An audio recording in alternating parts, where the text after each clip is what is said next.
Good morning sa lahat. Tara magbasa na tayo ng ating libro guys. Magandang Balita Biblia. Today is 14 December 2023. Nandito na tayo sa aklat ng Ikalawang Kronika, chapter 16. Pagputol ng pakikipagkaibigan sa Israel. Basa.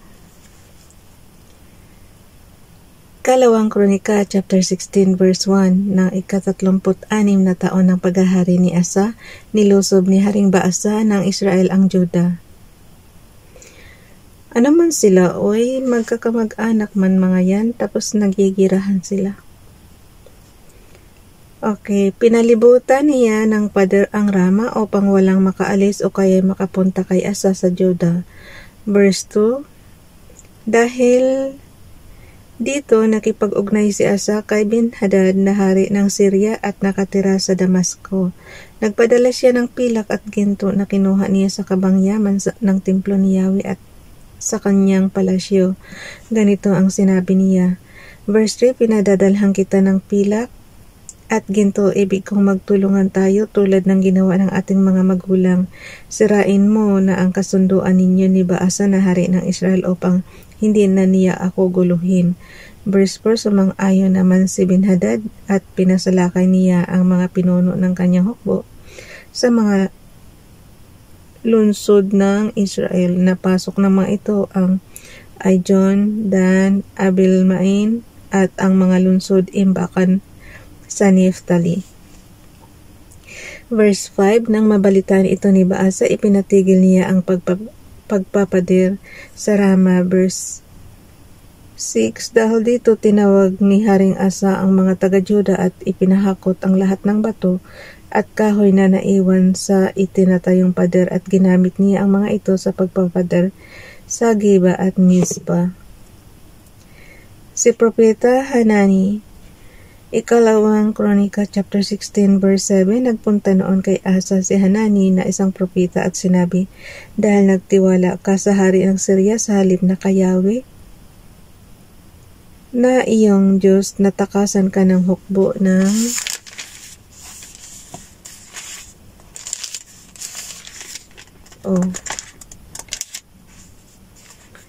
Alam niyo guys, pag matagal na ang Bible, tapos nagdidikit-dikit na yung pages niya, kaya mahirap talaga anihin.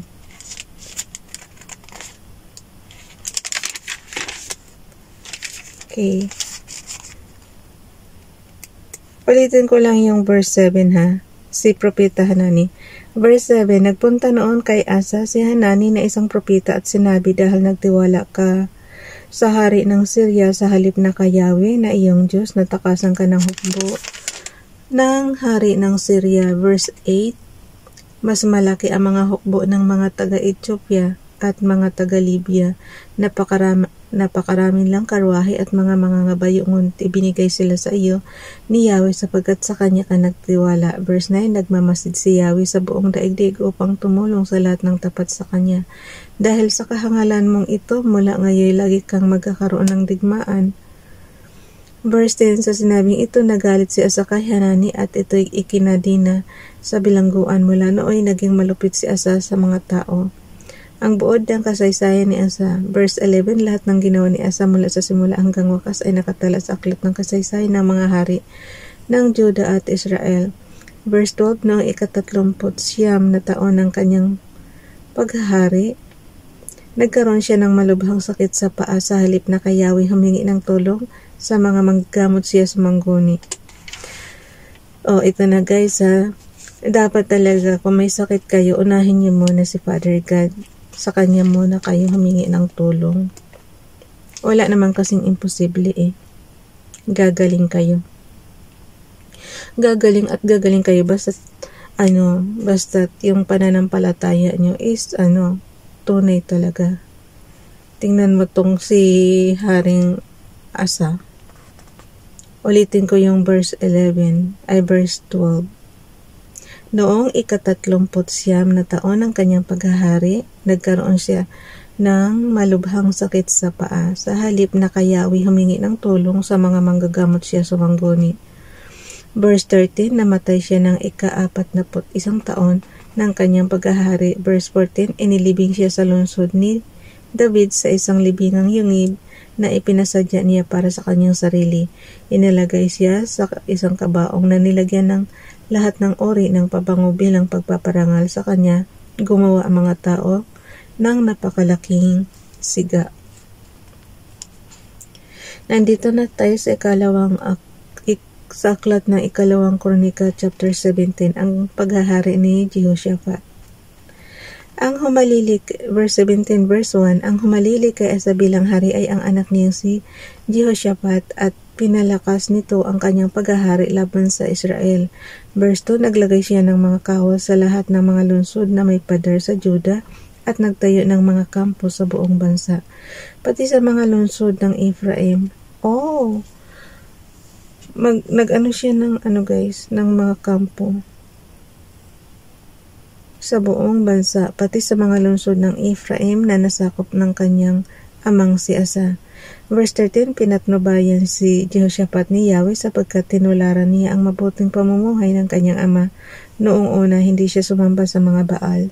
Verse 4, nanalig siya sa patnubay ng Diyos ng kanyang ama. Sinunod niya ang kautusan ng Diyos at hindi tinularan ang ginawa ng mga naging hari ng Israel. Verse 5, kaya pinatatag ni Yahweh ang kaharian ni Jehoshaphat at ang buong Juda ay nagbuwis sa kanya. Nagkaroon siya ng maraming kayamanan at malaking karangalan. Verse 6, masigla siyang naglingkod kay Yahweh. Inalis niya sa buong Juda ang mga bahay-sambahan ng mga pagano at ang mga rebulto ni Asherah.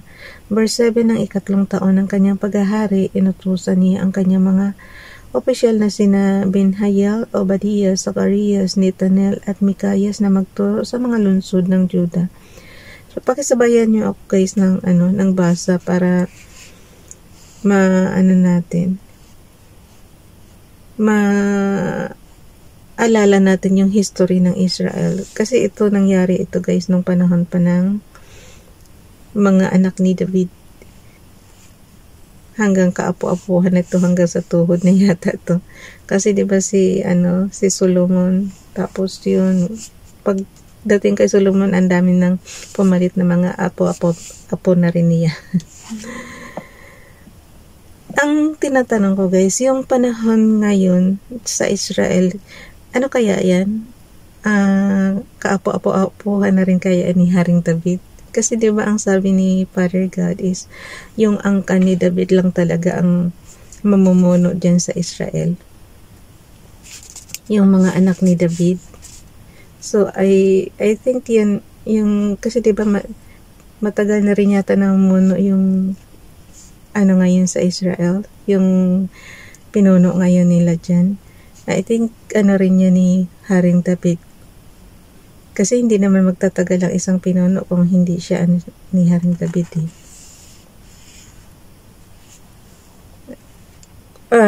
sumusunod kay Yahweh pala. Pagka sumunod ka kay Yahweh, yun, magtatagal yung paghahari mo. Ulitin ko lang yung verse 7. Nang ikatlong taon ng kanyang paghahari, inutusan niya ang kanyang mga opisyal na sina Benhayel, Obadiah, Zacarias, Netanel at Mikayas na magturo sa mga lungsod ng Juda. Verse 8, kasama rin nila ang mga Levitang sina Simayas, Netaniah, Zebadias, Asahel, Simiramot, okay, Jehonatan, Adonijah, Tobias, Tobadonijah at ang mga parang sina Elisama at Jehoram. Verse 9, nagturo sila sa mga lungsod sa buong Juda na dala ang aklat ng kautusan ni Yahweh. Ang kapangyarihan ni Jehoshaphat.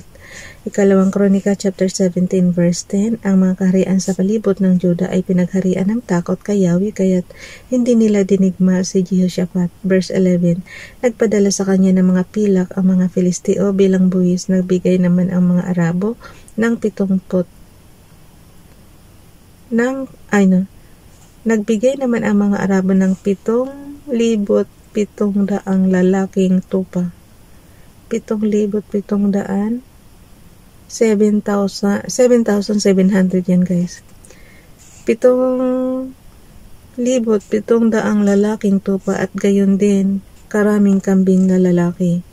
Verse 12, lalong naging makapangyarihan si Jehoshaphat, pinadira niya ang mga lungsod sa Juda at nagpatayo ng mga lungsod imbakan.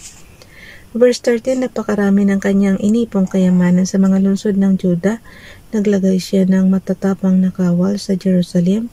Verse 14, ganito ang kanilang mga pangkat ayon sa kanilang mga angkan.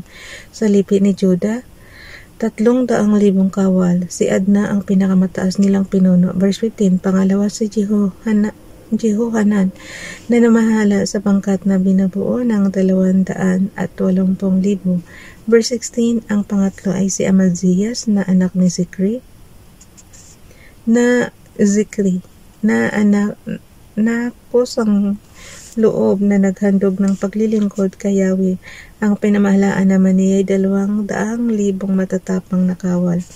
Verse 17, sa lipi ni Benjamin, si Eliada isang mahusay na kawal ang namahala sa pangkat na may 200,000 may sandatang mga pana at panangga. Verse 18, ang pangalawa sa kanya ay si Jehozabad na namahala naman sa 180,000 kawal na handa sa pakikipaglaban. Verse 19, ang mga pangkat na ito ang naglingkod sa hari bukod sa nakapwesto sa mga may pader na lungsod sa buong Juda. Bukas na itong chapter 18 guys, ang babala ni Propeta Mikayas kay Ahab. Wait lang. Naman tayo, Lucas 15.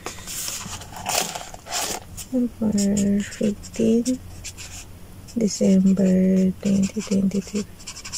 Linalagyan ko siya ng tanda kasi nakakalito kaya.